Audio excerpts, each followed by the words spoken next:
Welcome back mga ka-TV. Dito na tayo yung problema ko kahapon na na-impound tong sasakyan na dala-dala ko. Ito yan siya. Nagpasalamat din ako sa mga sumusuporta at nagpapayo na para kumunti yung violation, at saka dahil doon parang sa sobrang bait din siguro ng amo ko, wala lang sinabi, basta sang sinabi niya lang na tutubusin niya na lang daw. Talagang ganun daw ang gamit yung sasakyan. Siyempre may panahon na di natin nakalain na ganyan mangyayari.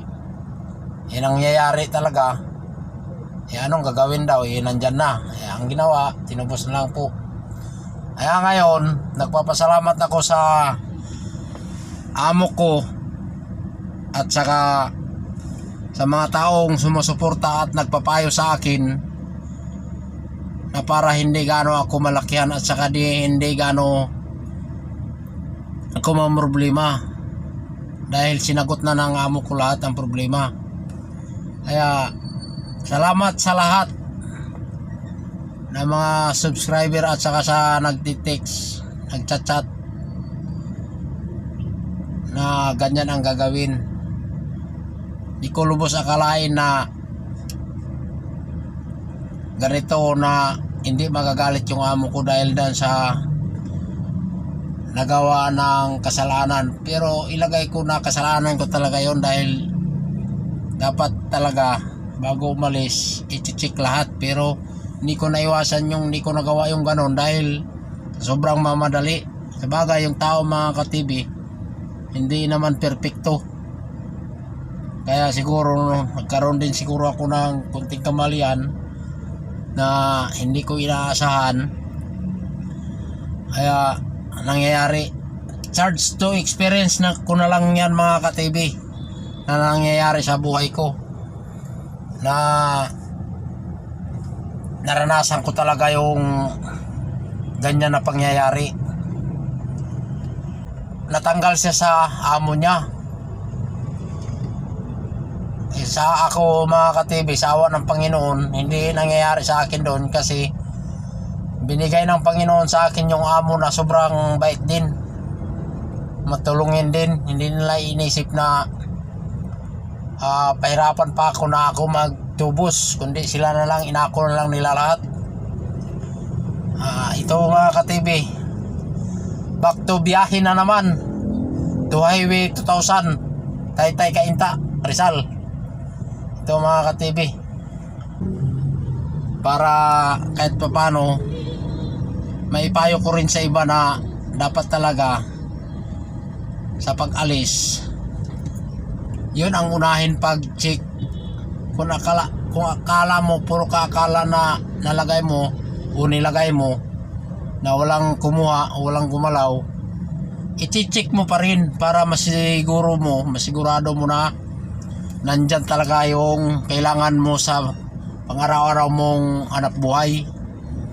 Yan talaga mga ka-TV ipapayo ko sa kapwa kong mga driver, na sana hindi mangyayari sa kanila to na nangyayari sa akin kahapon.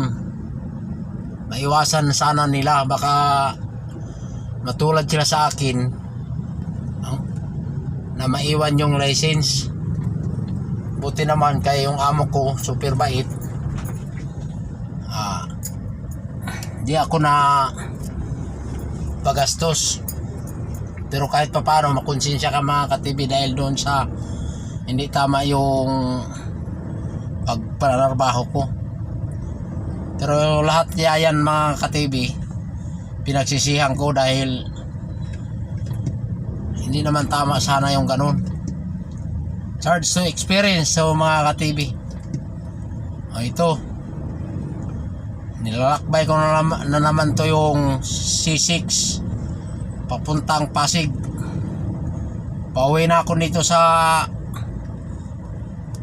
Monumento mga ka-TV. Pero yung kabilang side mga ka-TV, walang galawan sa sobrang traffic. Kaya ito, yung dinadaanan ko, medyo banayad lang. Hindi maluwag, hindi rin matraffic. Ewan ko lang pagdating ko sa EDSA mga ka-TV. Ito medyo mahaba-haba na tong traffic na papuntang Taytay talaga.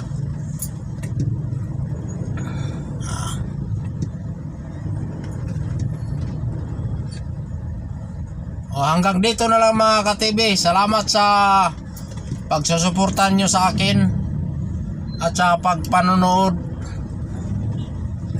Sana intindihan nyo yung nangyayari kahapon. Salamat mga ka-TV.